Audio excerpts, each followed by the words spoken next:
વ્યાકરણ વિભાગ જે આપણે ત્યાં એ માણસની અંદર ક્યારેક પૂછાય છે, લગભગ પૂછાય છે. તો આજનો આપણો ટોપિક છે પદક્રમ અને પદ સંવાદ.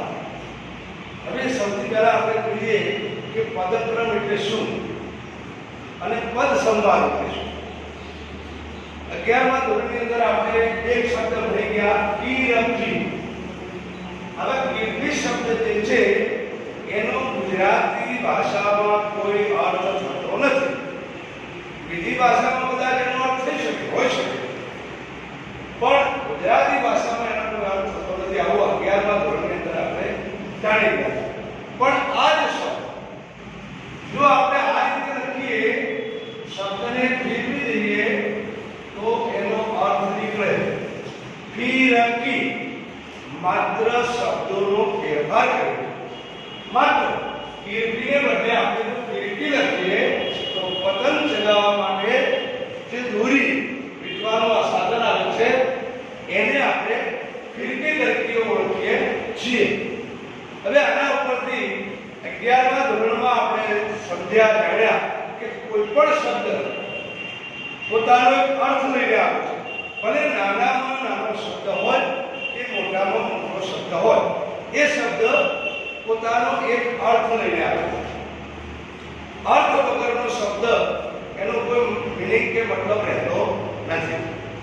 હા, એક જ શબ્દ છે, ના એક જ શબ્દ છે, પણ એ પોતાનો એક અર્થ સ્પષ્ટ લઈને આવે છે.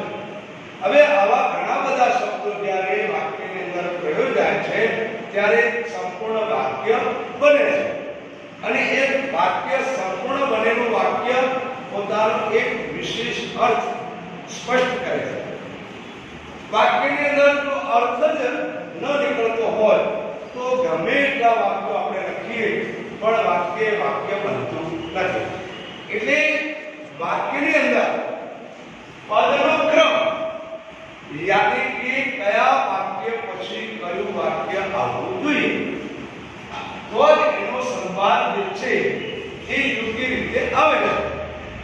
આપણે પહેલું વાક્ય આપ્યું છે પાઠથી ખીચડીએ કેકરેલું આમ અને આદમી પણ બળ દેવો ભોજા ઊંચો ભડકે. હવે આના આ શબ્દો છે આદમી પણ બળ દેવો ભોજા ઊંચો ભડકે. આનો કોઈ મીનિંગ, આનો કોઈ અર્થ આપણને અત્યારે સમજાતો નથી. પરીક્ષાની અંદર આવું વાક્ય પૂછાશે. હવે આમ જોવા જઈએ તો આપણે કશું જ કરવાનું રહેતું નથી. માત્ર જો પાઠ વાંચ્યો હશે, વાક્યને આપણે સમજ્યા હોઈશું તો જ આનો જવાબ આપણે લખી શકીશું. આપણે થોડું કોમન સેન્સથી, આપણી બુદ્ધિથી વિચાર કરવાનો છે. શું વિચાર કરવાનો છે કે આ વાક્યની અંદર જે શબ્દો છે એ શબ્દો એ જ શબ્દોમાં એક પણ શબ્દ ઉમેરવાનો નથી કે એક પણ શબ્દ એમાંથી કાઢવાનો નથી. આના વાક્યને આપણે યોગ્ય રીતે લખવાનું છે. હવે શું કરીશું જોઈએ. આજે બીજી વાર વાંચીએ આદમી પણ બળ દેવો ભોજા ઊંચો ભડકે. વાક્યનો કોઈ મીનિંગ, અર્થ રહેતો નથી. હવે આપણે એને વિચાર કરીશું. શું વિચાર કરીશું કે પહેલા તો વાક્ય ક્યાંથી શરૂ થાય. શરૂઆત, વાક્યની શરૂઆત જો તમને સમજણ પડશે, વાક્ય ક્યાંથી ચાલુ થાય છે એની જો સમજણ પડશે તો જ આખા વાક્યનો સાચો જવાબ આપણે લખી શકીએ. નહીં તો આપણે લખી શકીએ નહીં. હવે આદમી તો અહીંથી પણ વાક્ય ચાલુ થતું નથી. એટલે કોઈ પણ વાક્ય, લગભગ વાક્યો 99% પણથી કોઈ વાક્ય ચાલુ થાય નહીં. આ બળ શબ્દ પણ આપણને યોગ્ય લાગતો નથી, જેવો પણ યોગ્ય લાગતો નથી. તો અહીંયા આ કર્તા જે છે આ વાક્યની અંદર કે ભોજો છે, આ એક નંબર છે. ભોજાથી આપણે શરૂઆત કરીએ. ભોજા તો પછી અહીંયા જોઈએ, ભોજા પછી શું આવશે? બીજું વાક્ય આવશે જેવો. ભોજા જેવો અને ત્રીજું વાક્ય આવશે ભર. હવે આપણે જોઈએ થોડુંક આપણું વાક્ય બને છે ભોજા જેવો ભળ. તો કોણ છે આ બોલો? પૂછો, ભડકી, પણ અને આદમી, ચારમાંથી એક શબ્દ આપણે આપણી બુદ્ધિથી કદાચ આપણે પાઠકે ન વાંચ્યો હોય, વાક્ય આપણને ન ખ્યાલમાં હોય તો આપણે શું કરીશું? તો આપણે કોમન સેન્સ કરીશું કે ભોજો એક આદમી છે, માણસ છે, અને માણસ છે એટલે આદમી છે, એટલે ભોજા જેવો ભડ આદમી આ ચોથા નંબરનું વાક્ય આવડી ગયું. હવે પણ આ પાંચમા નંબરની અંદર આ સંયોજક છે, બંનેને ભોજા જેવું ભડ આદમી પણ. પછી આ છેલ્લું વાક્ય છે, 6 નંબર આવશે, ભડકી, અને 7મું વાક્ય છે પૂછો. આપણું વાક્ય બની ગયું. જો આપણને વાક્ય વાંચ્યું છે, પાઠ વાંચ્યો હશે તો જ ખ્યાલ આવશે, પણ કદાચ આપણે વાક્ય ન વાંચ્યું હોય, પાઠ ન વાંચ્યો હોય તો આપણે થોડી આપણી બુદ્ધિથી વિચાર કરવાનો છે કે વાક્યની શરૂઆત ક્યાંથી કરીશું. વાક્યની શરૂઆત સારી છે તો વાક્ય 100% બની જશે. દાખલા તરીકે આપણે એમ કહીએ કે આવું જઈ, આવું એક વાક્ય હોય, આવું જઈ. હવે આ જ વાક્ય છે પણ આમાં બે વાક્યો છે, આવું કે જવું, બંને વાક્યો છે. પણ એ જ વાક્યને જો આપણે પદક્રમની રીતે લખીશું તો વાક્યના અર્થની સ્પષ્ટતા 100% થશે. હવે આનો આ વાક્ય આપણે લખવું કે જઈ આવું, તો આપણને સીધી ખબર પડી જશે કે જઈ આવું એટલે કે હું કોઈ પણ કામ માટે યા તો કોઈ વસ્તુ લેવા માટે હું જઈ આવું. આવી એક સ્પષ્ટતા થાય છે, એને જ આપણે પદક્રમ કહીએ છીએ. હવે આ વાક્યને આપણે નીચે અહીંયા લખીશું. તો આપણે ક્રમ પહેલા આપવાના છે પરીક્ષાની અંદર. જ્યારે પણ આપણે વાક્ય બનાવતા હોઈએ ત્યારે એ વાક્યની અંદર પહેલા એના નંબરો આપી દેવાના છે, પેન્સિલ હોય તો પેન્સિલથી વાક્યને સમજતા હોઈએ ત્યારે, અને પછી નીચે એનો જવાબ લખીશું. તો જવાબ લખવા માટે અહીંયા ભોજા જેવો ભડ આદમી પણ ભડકી પૂછ્યું. અને વાક્યના અંતે હંમેશા પૂર્ણ વિરામ મૂકવાનું છે. આપણે જ્યારે વ્યાકરણ લખતા હોઈએ કે જ્યારે કોઈ પણ લખાણ લખતા હોઈએ ત્યારે કદાચ તમે બીજી ભાષામાં એનો ઉપયોગ નહીં કરો, અર્થશાસ્ત્ર કે ભૂગોળ, સમાજશાસ્ત્ર, તો વાંધો નહીં, એમાં લખવું જરૂરી છે, પણ ગુજરાતીમાં તો એ બિલકુલ ચાલે નહીં. તો વાક્યને અંતે આપણે પૂર્ણ વિરામ મૂકીશું. હવે એનું એ વાક્ય વાંચો. ભોજા જેવો ભડ આદમી પણ ભડકી ઉઠ્યો. આપણો જવાબ રાઈટ. એક માર્ક આપણો ખરો. એક માર્ક લેવા માટે નથી ક્યાંય ગોતવા જવાનું, નથી કોઈને પૂછવાનું આવતું, કે નથી કશું આપણે બીજું કરવાનું આવતું. વાક્ય આપણને આપેલું છે, એ વાક્યને આપણે માત્ર સમજી વિચારીને લખીશું. એટલે હવે પહેલા વાક્યની અંદર કોઈ અર્થ આવતો નથી, ત્યારે બીજા વાક્યની અંદર અર્થ આવે છે. ભોજા જેવો ભડ આદમી પણ ભડકી પૂછ્યો. પદક્રમની રીતે કે પદ સંવાદની રીતે હવે એમાં સંવાદ પણ આવે છે. હવે બીજું વાત છે, હું લુખ્ખો હતો ભારે માણસ. આ વાક્ય એ જ પાઠનું ખીજડીએ ટીકરેનું જ આ વાક્ય છે. તો આ વાક્યને આપણે જોઈએ. આ વાક્યની અંદર અર્થની સ્પષ્ટતા થતી નથી. હવે અર્થની સ્પષ્ટતા કરવા માટે મેં પહેલી વાર કહ્યું શરૂઆત એની જોવાની છે. તો શરૂઆત જોવાની છે. જો આમ જોવા જઈએ તો હું હતો લુખ્ખો માણસ ભારે, તો વાક્ય બેસતું નથી. પણ ફરી વાત કરીએ, હું અહીંયા પહેલું વાક્ય છે ભારે, ત્રીજું વાક્ય લુખ્ખો, અને લુખ્ખો પછી હતોલા માણસ, અને પાંચમું વાક્ય છે હું ભારે લુખ્ખો માણસ હતો. તો અહીંયા વાક્યની અંદર જોઈએ, હું ભારે લુખ્ખો માણસ હતો. હવે જો આપણે આને લખવું હોય તો આ રીતે લખીએ એટલે આપણો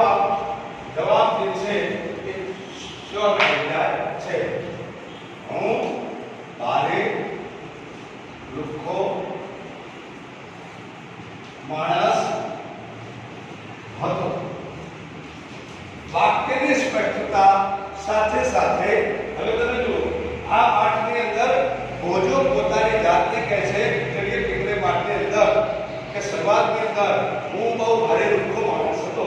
આ વાક્યની અંદરથી સ્પષ્ટતા આવે છે. હવે ત્રીજું વાક્ય છે એક આપવું માંગનારાઓ. શું આપવું? એક આપવું માંગનારાઓને દાખલો. ઉછીનું દૃષ્ટતાનો વાક્યની અંદર આપણને હજી સ્પષ્ટતા સમજાતી નથી. જ્યાં સુધી વાક્યની અંદર સ્પષ્ટતા ન આવે, દાખલા તરીકે આપણે વાત કરીએ કે પાણી નદીનું વહે છે, તો વાક્યમાં થોડું અર્થ સમજાય, પણ જો એની સ્પષ્ટતા કરવી હોય તો એમ આપણે લખવું જોઈએ કે નદીનું પાણી વહે. આગળ એક વાક્ય જોઈએ. દાખલા તરીકે આપણે બોલીએ કે આદ્ય ભાષાના ગુજરાતી સાહિત્ય આદિ કવિ મનાય છે. હવે આ વાક્યની અંદર કોઈ સ્પષ્ટતા થતી નથી. આદ્ય ભાષાના ગુજરાતી આદિ કવિ ગણાય છે. આ જ વાક્યને જો આપણે યોગ્ય રીતે લખીએ તો એમાંથી એક વિશેષ અર્થની સ્પષ્ટતા થાય છે. એ જ આપણો પદક્રમ છે અને તો જ પદ સંવાદ ઘડવા જોઈએ. દાખલા તરીકે એક પ્રશ્નનો જવાબ આપણે તો બોલીએ કે ગુજરાતી ભાષાના આદ્ય કવિ કોણ ગણાય છે? ગુજરાતી ભાષાના આદિ કવિ કોણ મનાય છે? તો આ રીતે એની પદ સંવાદની રીતે લખીએ, પદ સંવાદની રીતે જોઈએ તો જ આપણને એ વાક્યમાંથી સીધે સીધો અર્થ મળે છે. વાક્ય હતું ત્રીજું એક આપવું માંગનારાઓની દાખલો ઉછીનું દૃષ્ટતા. હવે વાક્યની અંદર એના એ જ શબ્દો છે, પણ શબ્દોને ઉલટ સુલટ આગળ પાછળ લખવામાં આવ્યા છે. ફરી પાછું આપણે શરૂઆત જોવાની છે કે શરૂઆત ક્યાંથી કરીશું.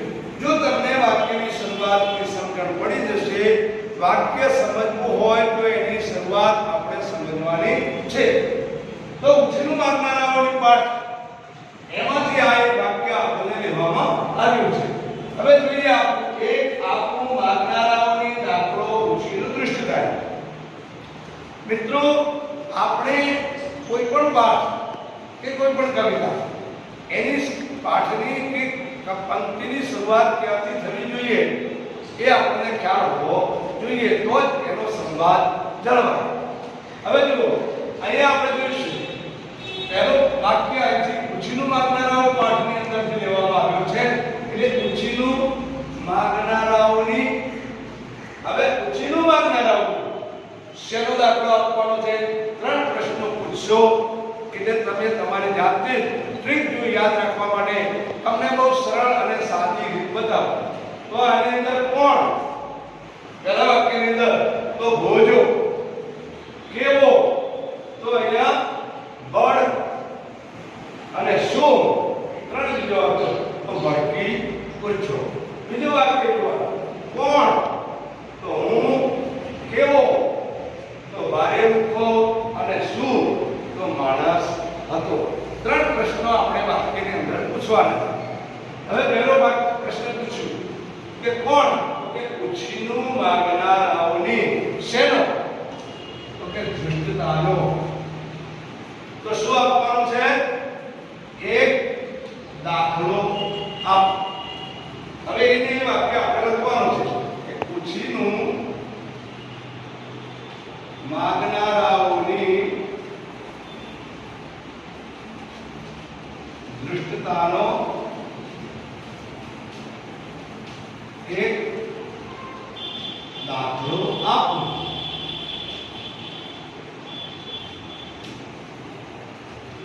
બહુ આપણે કન્ફ્યુઝનમાં આવી જઈએ છીએ, ઘણીવાર દ્વિધા અનુભવીએ છીએ કે આ વાક્યની અંદર શું કરવું અને શું ન કરવું એ સમજાતું નથી. તો પદક્રમ અને પદ સંવાદનો પ્રશ્ન જ્યારે આપણને પરીક્ષામાં પૂછાય ત્યારે આપણે વાક્યને 3 પ્રશ્નો પૂછવાના છે. વાક્ય તો છે જ, વાક્ય આપણો પ્રશ્ન જ છે, પણ વાક્યને પ્રશ્ન પૂછવાનો છે. પહેલો કોણ, કેમ અને શું. તો તરત જ ખ્યાલ આવી જશે આપણને. અહીંયા જુઓ, ઉછીનું માંગનારાઓની દૃષ્ટતાનો એક દાખલો વાત ખાસ કાળજીથી યાદ રાખવાની છે કે એ વાક્ય જે આપણને આપ્યું છે, આ વાક્ય હોય, આ વાક્ય હોય કે આ વાક્ય હોય, એમાં ક્યાંય શબ્દો આપણે પોતાના ઉમેરવાના આવતા નથી કે નથી આમાંથી એક શબ્દ આખી રાખવાનો. એના એક શબ્દોની યોગ્ય ગોઠવણી એટલે પદક્રમ અને પદક્રમ જળવાશે તો જ પદ સંવાદ આવશે. અહીંયા સત્યાગ્રહાશ્રમનો એક એક્ઝામ્પલ એક દાખલો આપણે લઈએ. એમના દર્શને પાઠ પ્રથમ મને મળ્યો શ્રમનો. વાક્ય વાંચી જાઓ તો આ વાક્યની અંદર એમના દર્શને પાઠ પ્રથમ મને મળ્યો શ્રમનો. હવે વાક્યની અંદર જોઈએ કોના? એમના. શું આવ્યું? એમના. તો શું? તો અહીંયા જોઈએ પ્રથમ દર્શન. હવે શું કોને મળ્યો? તો કે મને મળ્યો. શું મળ્યું? તો પાઠ મળ્યો. એમના પ્રથમ દર્શને, એમના પ્રથમ દર્શને અહીંયા લખી શકાય. એમના પ્રથમ દર્શને મને શ્રમનો પાઠ મળ્યો. જો મિત્રો શાસ્ત્રીથી વિચાર કરશો તો એને એમના અહીંયા આવી ગયો, દર્શને શબ્દ આવી ગયો, જ શબ્દ આવી ગયો, પાઠ શબ્દ આવી ગયો, પ્રથમ શબ્દ આવી ગયો, મને શબ્દ આવી ગયો, મળ્યો શબ્દ આવી ગયો અને શ્રમનો શબ્દ આવી ગયો. મેં જે વાક્યો તમને સમજાવ્યા છે ઉપરના વાક્યોમાં ક્યાંય કશો બીજો વધારાનો ઉમેરો કે ઘટાડો કર્યા વગર વાક્યને યોગ્ય રીતે જોડવાથી એનો ક્રમ જળવાય છે અને ક્રમ જળવાય એટલે વાક્યની સુંદર અને સ્પષ્ટ રજૂઆત થાય છે. હવે સ્પષ્ટ રજૂઆત થાય એટલે સંવાદ જે છે એ ઓટોમેટિકલી એની અંદર જળવાઈ રહે છે.